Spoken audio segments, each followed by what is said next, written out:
우리는 세상 사람들처럼 주일이 되면 친한 동호회 사람들을 만나는 것처럼 교회에 잠시 왔다가 인사를 나누고 돌아가는 그런 형식적인 만남을 갖는 것을 의미하지 않습니다. 믿음은 찬양을 통해서 주님을 만나는 은혜이고, 기도와 간구를 통해서 살아계셔서 지금도 우리의 기도를 외면하지 않고 우리의 기도에 응답하시는 하나님을 경험하는 축복입니다. 들려주는 말씀을 통해서 나의 삶이 어떠한가 내 삶을 들여다보고 내 삶을 해석해내고 내가 변화해 나가는 삶의 모습, 그것이 신앙의 능력입니다. 사순절 5번째 주일, 우리가 주님 앞에 예배하는 이 시간, 우리와 함께 하시는 임마누엘의 하나님의 놀라우신 은혜를 깨닫고 우리가 다시 한번 새로움을 결단하는 그런 아름다운 축복의 은혜가 우리 가운데 있기를 간절히 바랍니다. 그 마음을 담아서 우리 옆에 분들과 함께 이렇게 믿음의 인사를 나누기를 원합니다. 기도로 주님을 만납시다. 찬송으로 주님을 만납시다. 주신 말씀으로 주님을 만납시다. 그 만남을 통해 뜨거운 믿음을 가집시다. 아멘. 우리의 식어버린 마음이 뜨거워지는 그런 역사가 이 예배 가운데, 우리 가운데 있기를 간절히 바랍니다. 삶을 바꾸고 변화시키는 과정에서 결코 빼어놓을 수 없는 한 가지는 간절함입니다. 간절함을 갖게 되면 삶이 바뀌게 되고 변화가 됩니다. 한 청년이 위대한 스승이었던 소크라테스를 찾아와서 물었습니다. 스승님, 어떻게 하면 당신처럼 많은 지식을 가질 수 있겠습니까? 그때 소크라테스가 그 청년을 데리고 물가로 데려갔습니다. 그리고 아무런 준비가 되어 있지 않는 그 청년을 무작정 물속으로 넘어뜨리고 그를 짓눌렀습니다. 순간적으로 당황한 청년이 깜짝 놀라서 죽을 힘을 다해서 그 짓눌림에서 벗어나기 위해서 몸부림을 쳤습니다. 그때 소크라테스가 그를 일으켜 세웠습니다.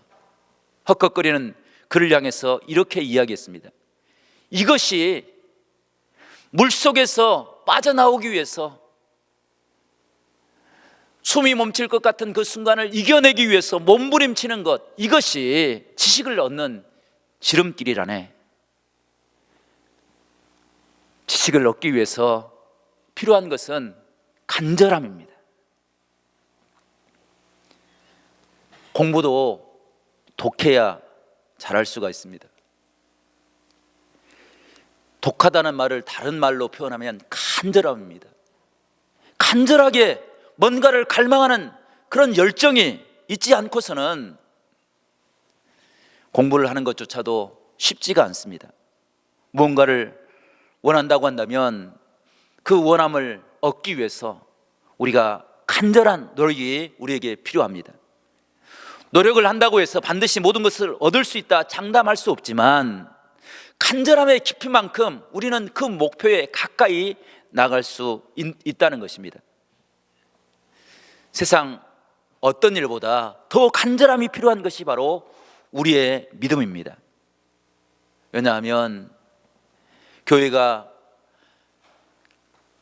극심한 박해와 생명을 잃는 순간의 과정에서도 더욱 부흥의 역사를 이룰 수 있었던 것은 믿음의 간절함 때문이었습니다.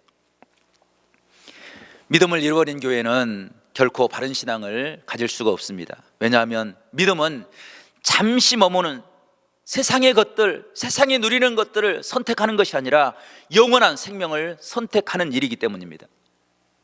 잠시 머무는 세상 일보다 영원한 생명을 선택하는 것 결코 쉽지 않다라고 이야기하지만 당장 우리의 삶의 선택의 모습을 보게 되면 우리가 선택하는 대부분의 모습은 영원한 것이 아니라, 믿음의 모습이 아니라 세상에서 누리는, 잠깐 누리는 쾌락의 모습을 선택하는 것을 우리가 깨닫게 됩니다. 오늘 말씀은 이러한 시대 영원한 것에 대한 간절함을 잃어버린 우리를 향한 하나님의 음성을 들려주고 있습니다. 그 모습을 우리는 라오디게아 교회에 대한 말씀에서 발견할 수 있습니다.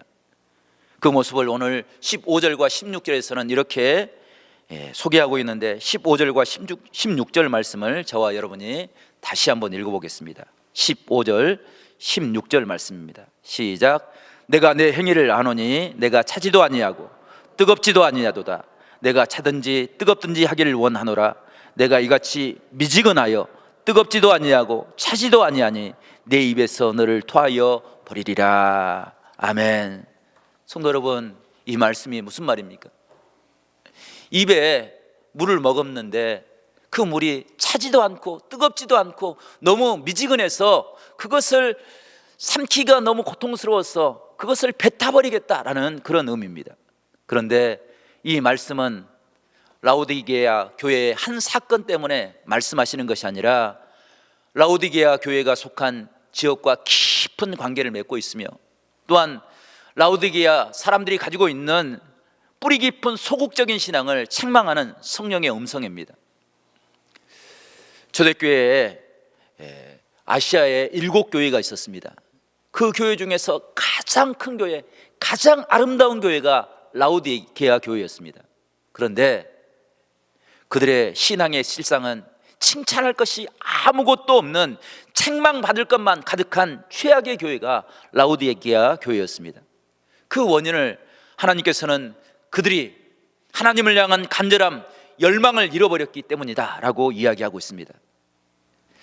그것을 라오디게아 지역이 가지고 있는 모습을 통해서 증거하고 있습니다.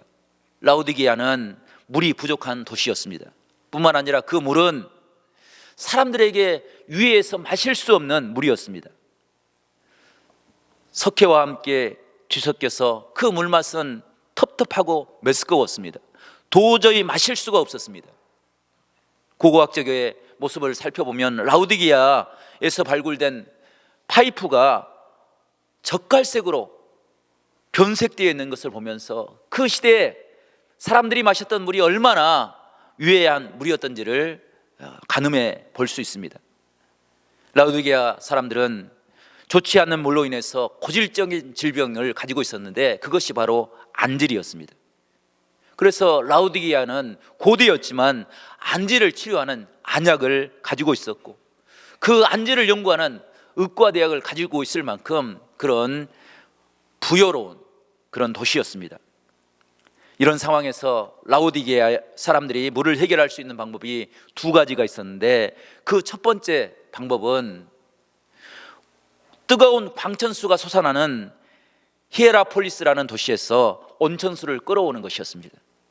또 다른 방법은 골로새라는 도시에서 골로새의 샘물에서 물을 끌어오는데, 그 골로새는 만년설이 녹아내려서 차가운 물이 흘러내리는 곳이었습니다. 그런데 이 두 가지 다 문제가 있었습니다. 라오디게아는 히에라폴리스에서 10km 정도 떨어진 곳이었습니다. 그래서 히에라폴리에서 시작되는 온천수가 라오디게아에 도착했을 때는 뜨거운 물이 아니라 미지근한 물로 변해버렸습니다. 뿐만 아니라 골로새는 라오디게아에서 14km 정도 떨어진 지역에 있었습니다. 그래서 차가운 물, 만년설이 녹아내리는 그런 물이었지만 라오디게아에 도착했을 때는 미지근한 물로 변해 있었습니다. 그래서 그 물도 겨우 마실 수 있는 그런 물로 변했다는 것입니다. 이런 경험을 통해서 성령은 라오디게아 성도들 향해서 이야기합니다. 너희가 마시는 미지근한 물처럼 그런 신앙의 모습을 가지고 있으면 내가 토해버리겠다. 이것은 정말로 그들에게는 충격적인 말씀이 될 수밖에 없었습니다. 이 말씀을 듣고 라오디게아 성도들은 정신이 번쩍 들었을 것입니다. 지금까지 라오디게아 교회는 아무런 어려움 없이 세상의 많은 것들을 누리면서 살아왔습니다. 믿음이 없이도 하루를 살아가는데 조금도 어려움이 없다라고 생각을 했습니다. 그래서 신앙의 간절함을 잃어버렸습니다.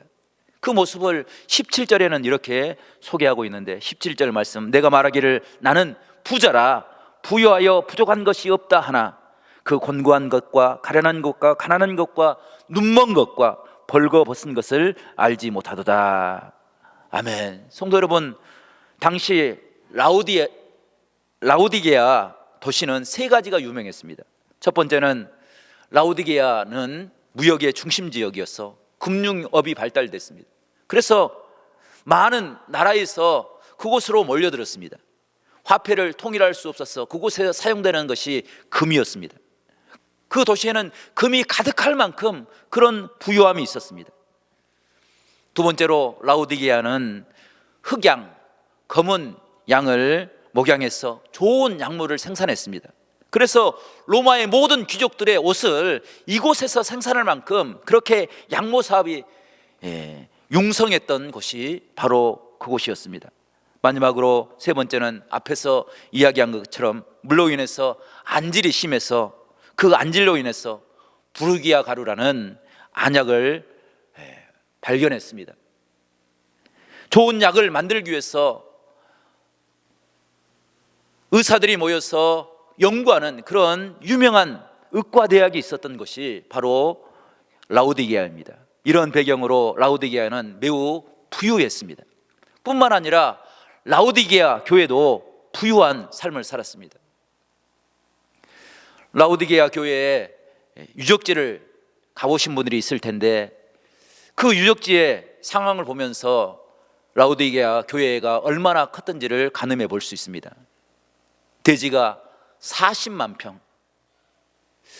우리 교회 대지가 얼마나 될는지 모르겠습니다. 커봐야 한 400에서 600평 정도 될 것 같은데 40만 평이나 됐습니다.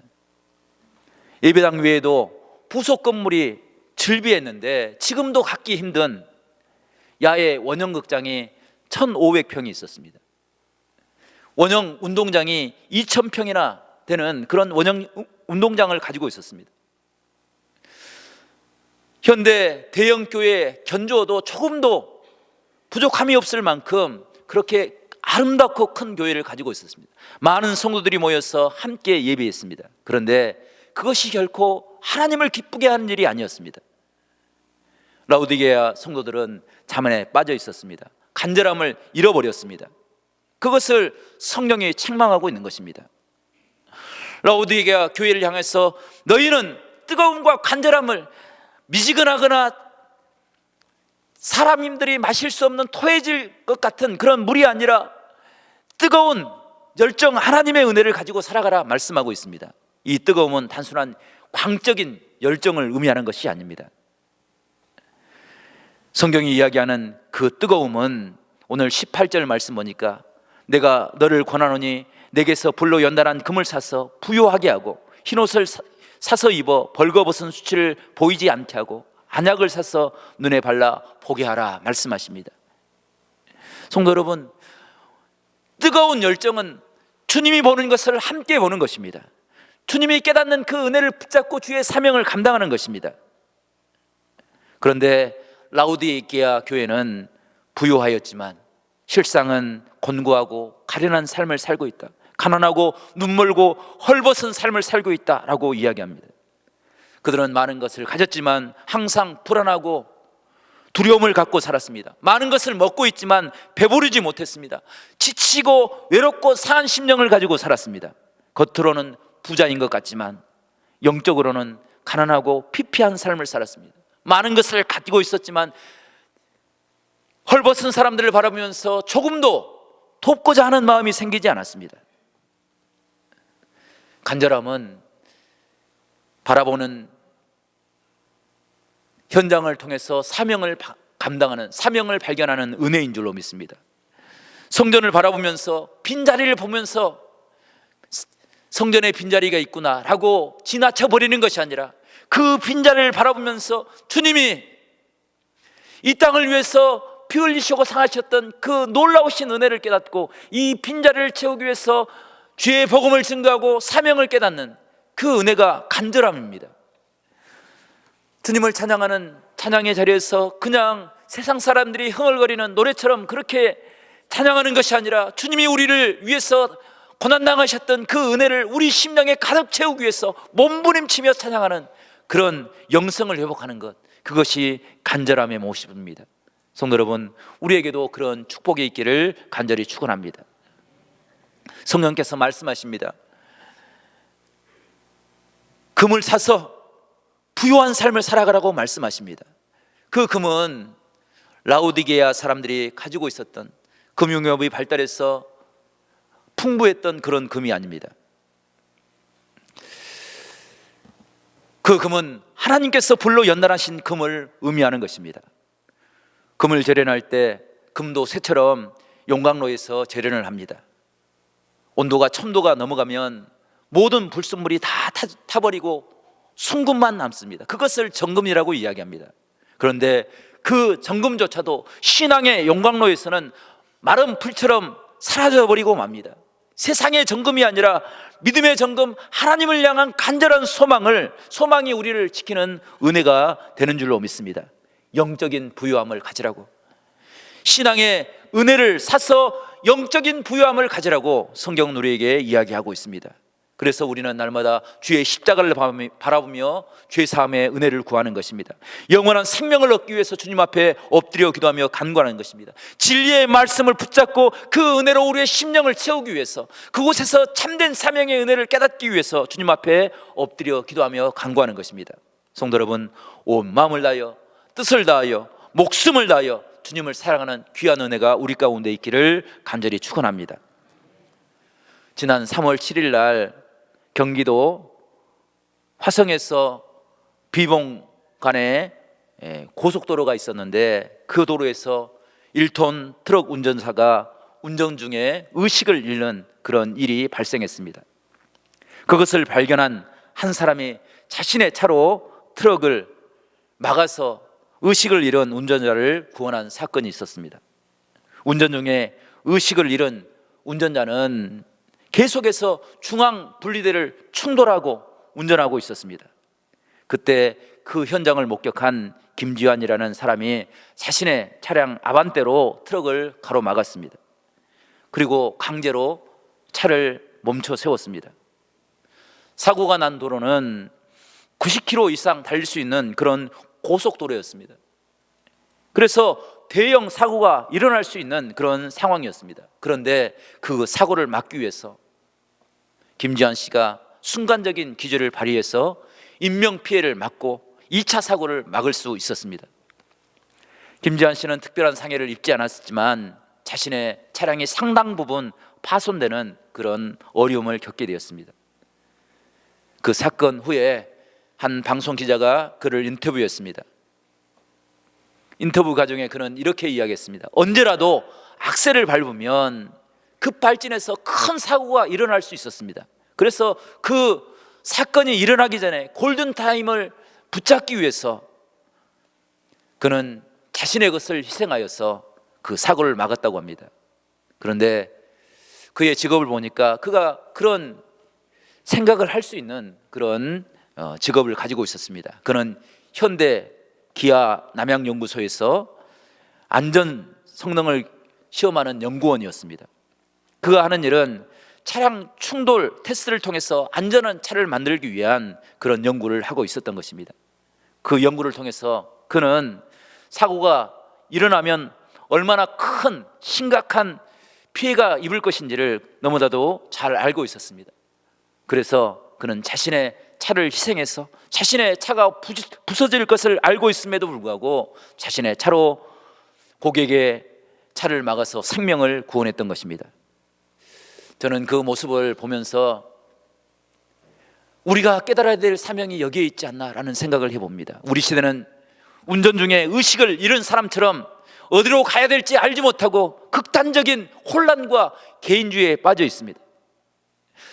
영생에 대한 갈망을 잃어버리고 신앙의 긍지를 잃어버리고 방황하는 많은 심령들이 세상을 향해 달려나가고 있음을 보게 됩니다. 그것을 지켜내고 막아내야 될 사명이 우리 교회와 우리 성도들에게 있음을 깨닫게 됩니다. 성도 여러분, 이 사명을 깨닫는 것이 라오디게아 성도들이 회복해야 될 간절함의 모습이 아닌가라는 생각을 해보게 됩니다. 성도 여러분, 이 땅을 위하여 우리의 가족과 우리의 이웃들을 바라보면서 이 사명을 깨닫는, 간절함을 가지고 이 사명을 깨닫는 우리 모두가 될 수 있기를 간절히 축원합니다. 두 번째로, 사도 요한을 통해서 성령께서 간절함과 열망보다 더 중요한 한 가지 과제를 우리에게 요구하고 있습니다. 그 말씀이 오늘 20절 말씀인데, 20절 말씀을 저와 여러분이 다시 한번 읽어보겠습니다. 20절입니다. 시작. 볼지어다 내가 문 밖에 서서 두드리노니 누구든지 내 음성을 듣고 문을 열면 내가 그에게로 들어가 그로 더불어 먹고 나는 더불어 먹으리라. 아멘. 많은 사람들이 열정과 간절함을 이야기합니다. 하지만 그 간절함의 시작이 어디에서 출발되는지, 어떤 힘을 붙잡아야 될 때 참된 간절함을 회복하는지, 거기에 대해서 이야기하는 사람들은 많지 않습니다. 그런데 오늘 주님은 성령을 통해서 우리에게 간절함의 시작이 어디에서 시작되어야 되는지를 이야기해 주고 있습니다. 그것이 바로 오늘 20절에 말씀하신 것처럼 주님께서 문 밖에 서서 문을 두드릴 때 우리의 마음의 문을 활짝 열고 주님을 영접하는 그 은혜인 줄로 믿습니다. 우리가 여러 해 동안 신앙생활을 하고 많은 사람들을 만나지만 여전히 형식적인 신앙에 머무르는 이유가 무엇입니까? 그것은 아직도 우리의 마음이 열리지 않았기 때문입니다. 우리의 마음의 문을 여는 것과 은혜와는 긴밀한 관계가 있음을 성경은 이야기하고 있습니다. 라오디게아 성도들이 큰 교회를 가지고 많은 성도들이 모였지만 그들은 차지도 뜨겁지도 아니하였습니다. 항상 미지근한, 토하고 싶은 그런 모습을 가지고 있었습니다. 왜 그런 신앙을 가지고 있었습니까? 그들이 아직도 마음의 문이 열리지 않았기 때문입니다. 주님의 은혜를 깨닫지 못하고 하나님의 은총을 발견하지 못하고 자신의 생각대로 살아가고 있었기에 성령은 그런 모습을 토해버리겠다 말씀하고 계시는 것입니다.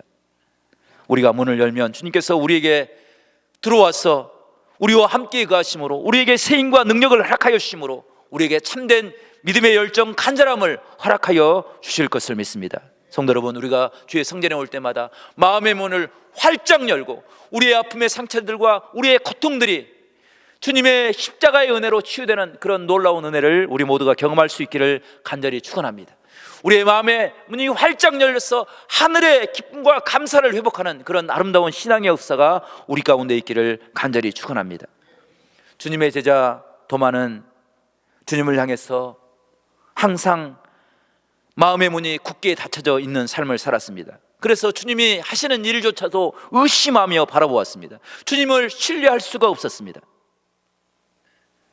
그런데 그 도마가 십자가를 친 주님, 그 주님이 다시 찾아오셔서 손바닥에 난 못자국을 보여주시고 옆구리에 난 창자국을 보여줄 때 그의 마음의 문이 활짝 열렸습니다. 그가 품고 있는 의심이 사라지게 되었고 잃어버렸던 삶의 열정을 갖게 되었습니다.